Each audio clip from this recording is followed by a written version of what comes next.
Bonjour,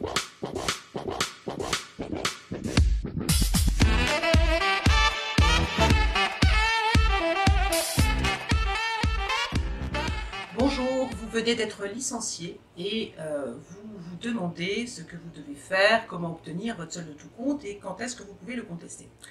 Alors, lorsque vous êtes licencié, votre employeur, au terme de votre contrat, a l'obligation, c'est-à-dire à la fin du préavis, si vous en avez un, a l'obligation donc de mettre à votre disposition votre solde de tout compte. Votre solde de tout compte, c'est quoi? C'est un ensemble de documents qui est composé donc de votre attestation Pôle emploi. L'employeur doit obligatoirement vous en remettre une. Il doit vous payer votre dernier salaire, solder vos congés, solder vos salaires, etc.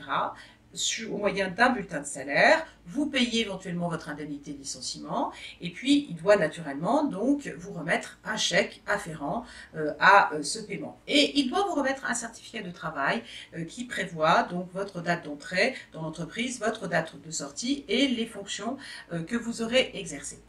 Ces documents-là, contrairement à ce qu'on pense, sont quérables. Ça veut dire quoi? Ça veut dire que c'est à vous de vous déplacer pour prendre possession de votre solde de tout compte. Vous ne pouvez pas dire « mon employeur ne m'a pas remis mon solde de tout compte » et saisir le conseil de prud'homme immédiatement parce que vous ne l'avez pas reçu. Vous devez vous déplacer pour aller chercher votre solde de tout compte. Et par contre, si vous vous déplacez, alors il faut laisser un délai raisonnable à votre employeur pour établir ce document. Un délai raisonnable, c'est quelques jours. Si votre employeur, au bout d'un mois, ne vous a pas remis votre solde de tout compte, naturellement qu'il a dépassé la limite du raisonnable. Donc, vous devez vous déplacer pour aller chercher votre solde de tout compte et lorsque vous constatez qu'il n'est pas mis à votre disposition, que votre employeur a une attitude dilatoire, alors dans ces cas-là, vous adressez à votre employeur un courrier recommandé dans lequel vous lui dites « je me suis déplacé à telle période ».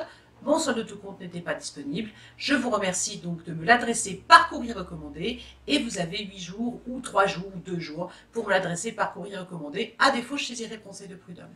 Et là, vous pouvez saisir le conseil de prud'homme dans sa formation référée pour obtenir la condamnation sous astreinte de votre employeur de vous remettre ce solde de tout compte. Donc, une fois que vous avez reçu votre solde de tout compte, est-ce que vous êtes obligé de signer le reçu? Absolument pas. Vous avez une liberté totale de signer ou de ne pas signer votre reçu pour solde de tout compte. Il arrive extrêmement fréquemment que les employeurs fassent un petit peu pression sur leurs salariés en disant « je te remets ton chèque que si tu signes le reçu ».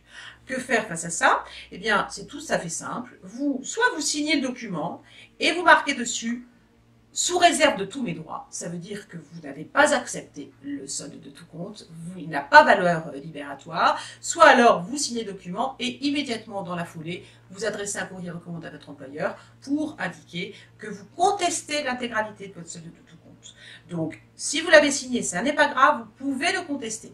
Combien de temps avez-vous pour contester votre solde de tout compte? Vous avez 6 mois pour le faire.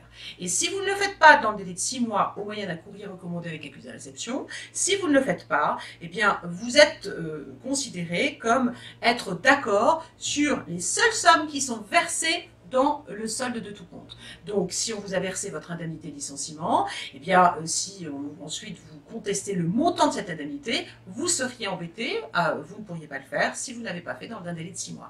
Donc, la contestation se fait par courrier recommandé et la contestation peut aussi se faire au moyen d'une saisine du conseil de prud'homme sur les sommes qui sont versées dans le solde de tout compte.